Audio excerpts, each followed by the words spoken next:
when you're just a pretty face. Just to be whoever you are is no disgrace. Don't be scared if you don't fit in. Look who's in the reject bin. It's the Raggy Dolls. Raggy Dolls. Raggy Dolls. Raggy Dolls. Dolls like you and me.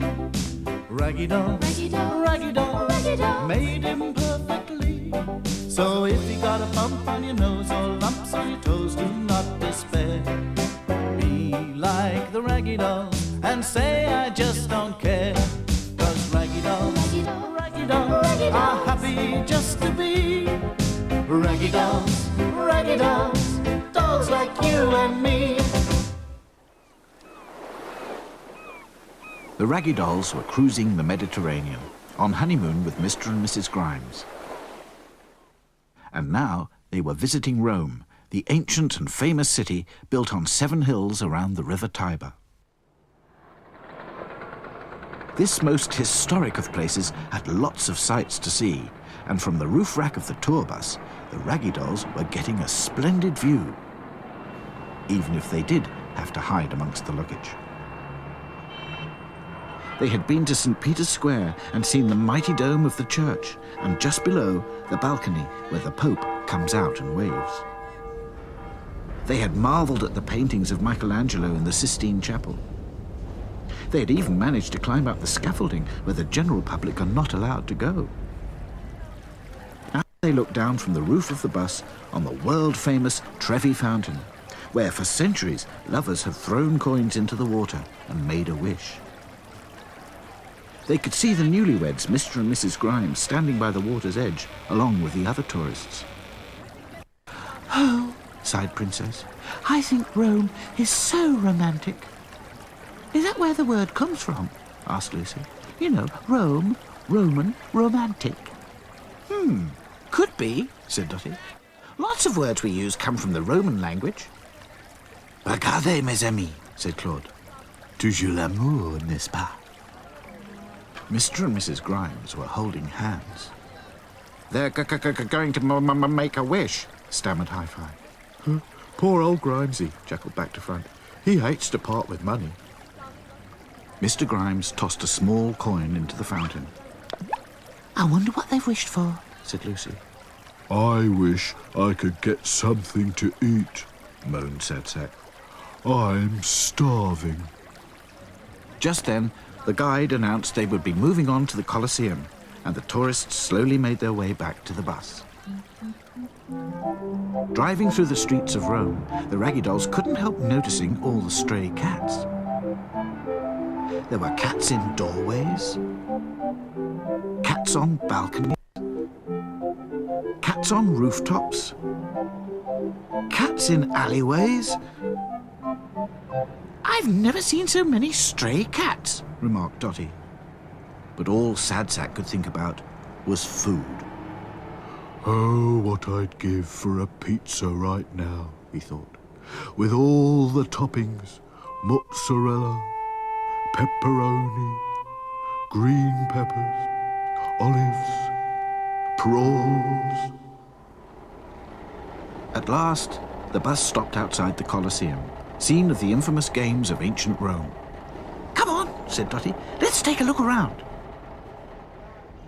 It was easy for the Raggy Dolls to keep out of sight among the ruins. Soon they found themselves looking down on the great arena. It was very impressive. "So, this is where they had all the chariot races," said Back to Front.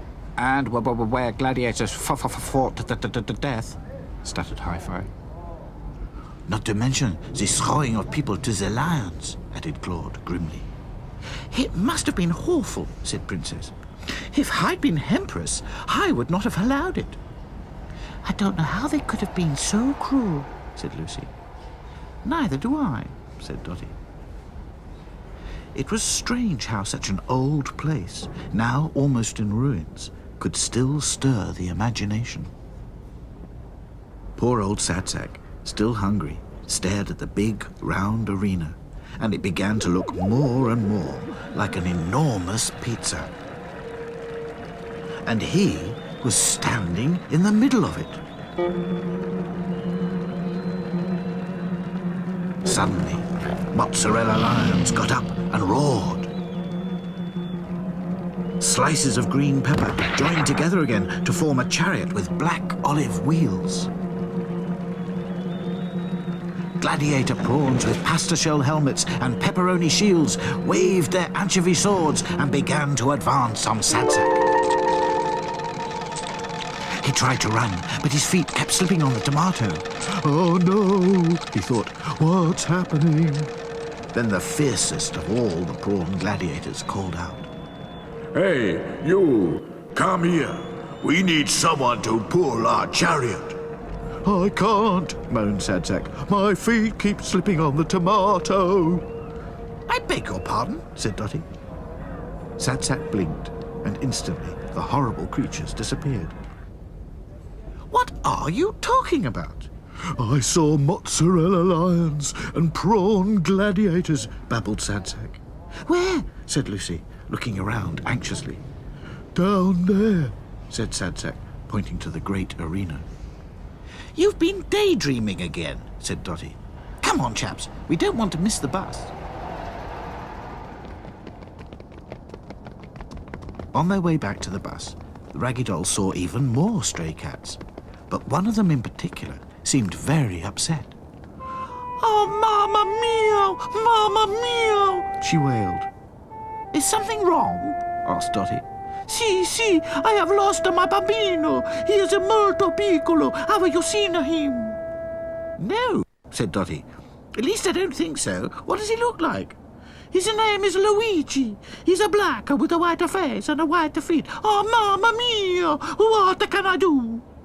We'll help you look for him, said Lucy. Perhaps he's only wandered off. He's always wandering off, but never before so far. Oh, Mamma Mia! Oh, Luigi!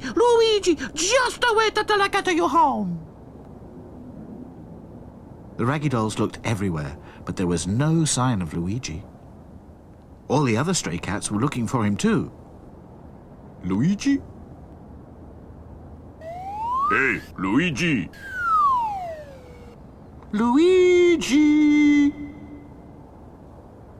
But no one could find the little kitten, and by now it was definitely time for the Raggy Dolls to leave. I do hope you find him soon, said Lucy. The mother thanked them all for trying anyway, and carried on with her search. The bus was just about to leave when the Raggy Dolls got there. As they began to climb up on the roof rack, Hi-Fi noticed something very small and black and white. Look, he stammered. It's Luigi. Sure enough, down on the pavement, a little black and white kitten was trying to cross a busy street full of traffic. Raggy Dolls to the rescue! Cried Dotty. A speeding moped was hurtling towards the helpless Luigi and was going to squash him, when Back to Front grabbed him just in time. Oh, well done, Back to Front, said Dotty. Thank goodness he's safe, said Lucy. The daring rescue had made the Raggy Dolls miss their bus, but the mother cat and all her relations were so grateful they promised they would help them get back to the boat. But first, they were all invited to dinner at the Black Cat Trattoria and Pizzeria. Angelo, Luigi's uncle, took their orders. Ooh, pizza for me, please, said Dotty. Me too, said Lucy. And me, said Princess. Moi aussi, said Claude. Oh, well, when in Rome, I suppose, said Back to Front. Pizza for me too, please. Everybody ordered pizza, all except one. And for you, Signor Sadsack, said Angelo. Could I have spaghetti, please? Pizza doesn't seem to agree with me. Raggy Dolls, dolls like you and me. Raggy Dolls, made imperfectly. So if you're not at ease with your knobbly knees and your fingers are all funds, stand on your two left feet and join our Raggy Doll chums. 'Cause Raggy Dolls are happy just to be Raggy Dolls.